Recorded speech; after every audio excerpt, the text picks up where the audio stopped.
What's up, you movie collecting maniacs, and welcome back to the Lucid Nightmare. I'm your host as always, Jay Schatzer, and it's time for another Quickie movie haul video, and we are going through the pile, but the pile keeps adding up, so we will continue this never-ending quest to kind of catch up with the collection, but it's a good problem to have, like I always say, and a lot of great stuff to show off today in this video. I think it's mostly horror-related stuff, but I think there's a few sci-fi in there. But yeah, stuff that just released and stuff that I ran across that came out years ago. A lot of weird oddities in here. So let's jump right in and let me show you some of the new stuff that I have for the collection behind me. But first up is a very odd flick. The Film Detective put this one out. But it is very, very strange. It's from the late 50s, 1957 sci-fi film. It is the brain from planet Aros. Aros? Who knows? But I've been grabbing up every edition that the Film Detective puts out, because they do put out a lot of really obscure, weird films that not a lot of people would even think about upgrading to Blu-ray or even putting them out to the public, but they've been doing a lot of really awesome films, and I always kind of pick it up when I see it come across my radar when they release something. But this one, I mean, it's been out for a little bit, but I didn't get a chance to pick it up, and I watched the trailer just to kind of refresh my memory of just to see what it's all about. And there's a floating brain attacking people, and I was sold. It was so ludicrous. So I picked it up immediately and put it with the rest of the collection that I have from from Film Detective. I don't know why I keep saying Olive. It's a different one. But yeah, this one looks like just pure fun 50s sci-fi creature feature kind of film with a really weird concept, and even weirder kind of antagonist in the form of a intelligent master brain.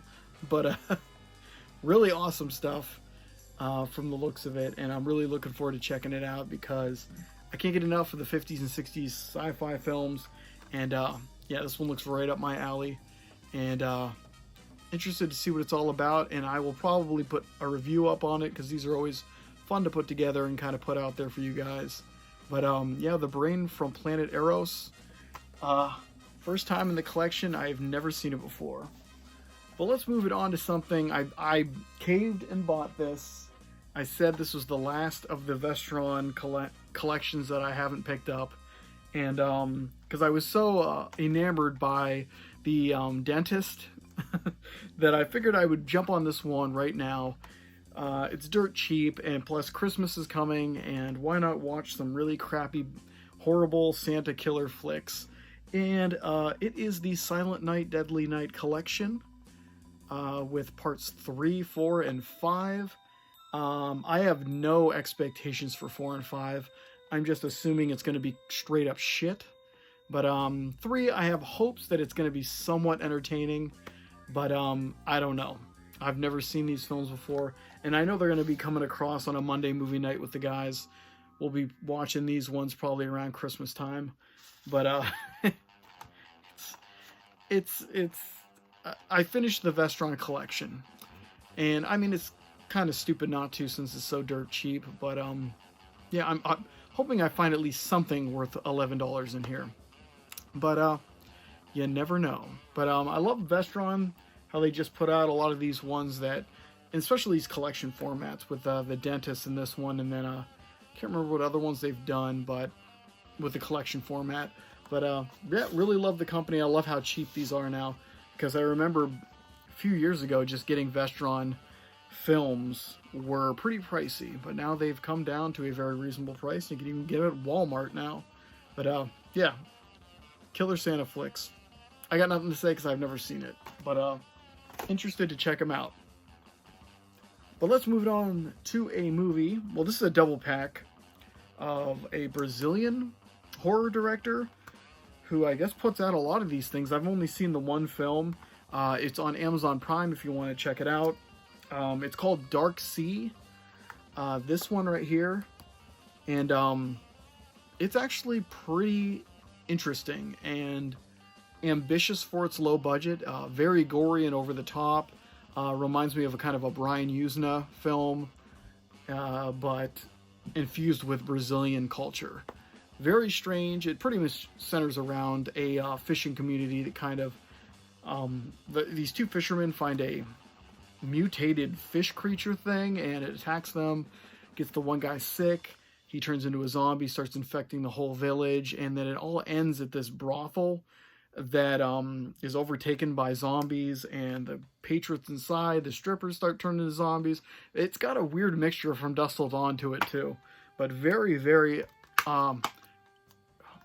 entertaining film. I wouldn't say like it's a masterpiece, but it's a very, very gritty and grungy, gory zombie film from Brazil. I'm actually going to be doing a review on this one just because it's a movie that nobody's really heard of, and I like to find movies that don't get a lot of play or talk, and kind of throw them out there to see what you guys think about them. But yeah, that's Dark Sea. I can't remember what the Brazilian title is, but the director is Rodrigo Arago. But he did this and the other film on this double pack that I know nothing about, Night of the Chupacabras. So I don't really know what to expect, but great practical effects in this one. Just effects all around. It's a very well-rounded, low-budget film. This one, I think from the trailer I was watching, the Chupacabra is an actual physical practical effect. So I don't know how great it is, but at least they do practical stuff. I love the old ways to do in film. But yeah, I recommend checking out Dark Sea.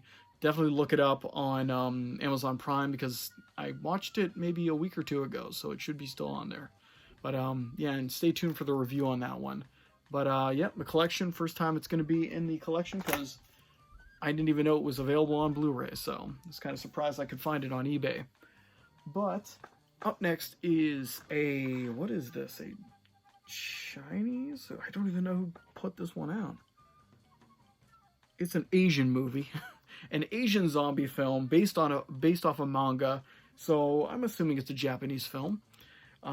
It is a zombie film. It is I Am Hero, and I've heard a lot of great things about this one, and I've been always wanting to check out the manga, but I never really got a chance to, and I've heard that this is a great adaptation of that manga, so we will see. And I can't get enough of kind of zombie films and the different kind of ways that they show it across cultures, of how they would take over, or how people would handle it.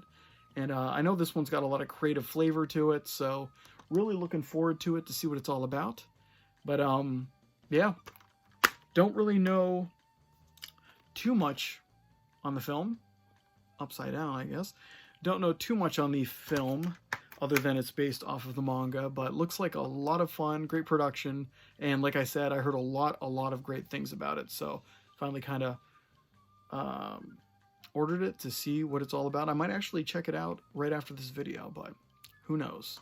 But yep, I Am Hero looks pretty fantastic, and should be another good addition to the zombie collection. Let's move it on to Tinturara. Tintorara. I don't know how to pronounce this, but it looks like a killer shark movie straight from Italy, from the always interesting director Rene Cordona. I've got a few of his films, and there's actually a collection at the end of this video, or actually next right here, of his other films. But this one, do not know much about it. I don't even know. I could have seen it and totally forgot about it, because a lot of the Italian kind of shark movies blend together. This one has a pretty good cast. You got Susan George in there. And who else do we have? Hugo Stiglitz of Nightmare City, which is I highly recommend Nightmare City, a crazy zombie film. But don't know too much about this shark film. Also Tiger Shark, I guess. But looks pretty damn good and amazing. I don't know really the quality of what the shark has looked like. They usually use a lot of stock footage and kind of trick you to think the shark's actually there, but let's see if they go with an actual puppet or something. But well, with the cast, I really have high hopes that it's going to be entertaining at least. But do not know much about it. Like I said, I don't know if I've seen this one. They blend all together. But, yeah, looking forward to checking it out. And first time in the collection, because I do not believe it had a release outside of the, what was this, the MGM Kino Lorber kind of collab that put this one out. So, there you go. But let's move it on to what I was talking about previously. It's the Rene Cardona collection, but this is the Cardona collection volume 2 with Beaks on the cover, because this is the main reason I bought the collection. I want to see Beaks. I heard it's nothing but ridiculous. It's a ridiculous version, Italian version of the Birds, pretty much, where birds are attacking people, and it just looks ridiculous. But the movies that are on this collection are Beaks, Under Siege, La Casa que Arde de Noche, whatever that is, and SOS Conspiration Bikini, which I know is a Euro spy flick, and I love Euro spy films, and I don't know if I've seen that one before, so really looking forward to checking that one out.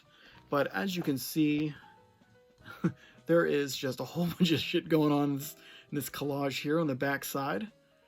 But you got the front side, a little bit of gloss there.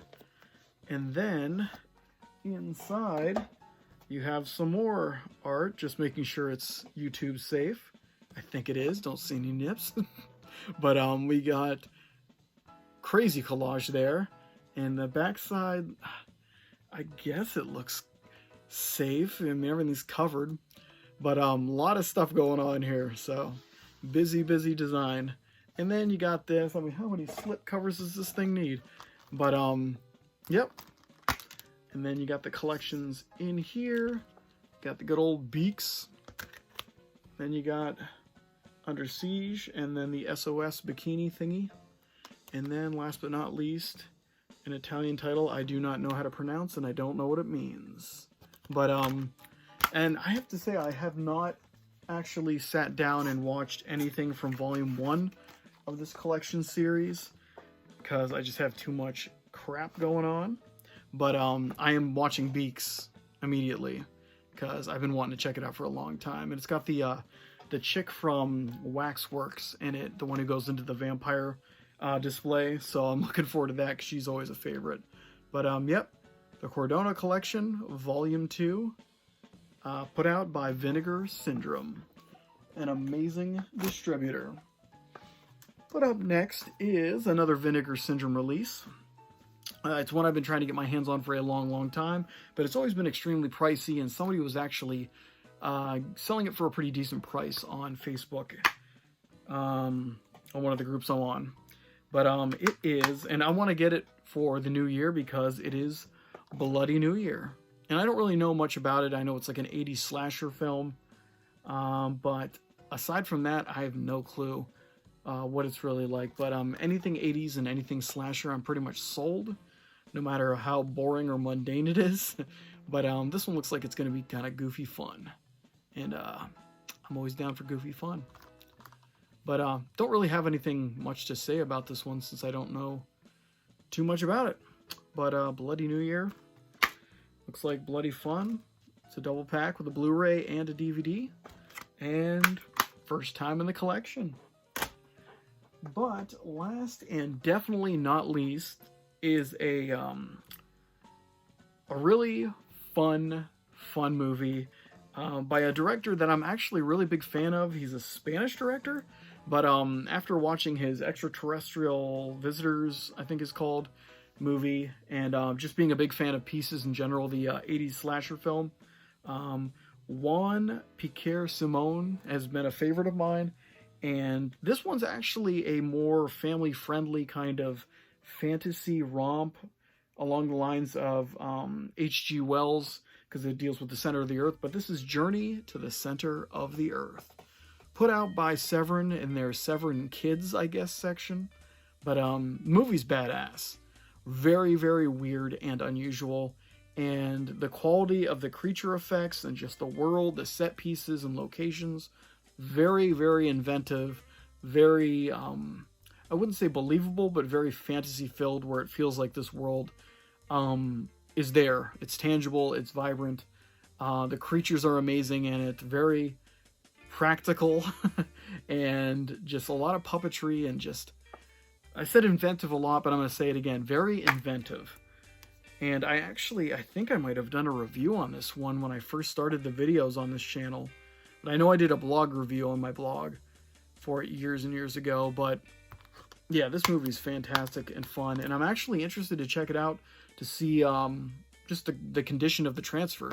Because when I watched it, I watched it on a pretty clean copy years ago, but nothing that got like the professional kind of treatment on it. And Severin doesn't put out crap, so I'm really interested to see what they did to this film, and the extras too, because the extras on Extraterrestrial Visitors was actually pretty informative on the director. It really showed how he's kind of larger than life in Spain as a filmmaker, and tried to almost do his own little version of Hollywood over there. But yeah, Journey to the Center of the Earth, one of my favorite kind of H.G. Wells inspired stories. Not many people know about it or talk about it because it wasn't really readily available, I guess. But very, very awesome. Very, very awesome film. And just a fun kind of fantasy adventure that you're definitely going to enjoy if you like that kind of stuff. But I believe that would be it for this video. Well, a lot of different kind of things there, like usual, mixing up the genres, but good stuff. And looking forward to watching I Am Hero. Probably gonna watch that right now. Want to revisit this one, but yeah, good stuff all around, and more stuff coming in the mail, and more stuff in the piles. So it's a never-ending battle. But guys, that is it for me today. Hope you enjoyed that one, and I hope you like what I'm doing here. If you do, please like and subscribe. And if you have time, leave a comment below, because I love hearing from you guys. But until then, I will see you all at the next Lucid Nightmare. Take care.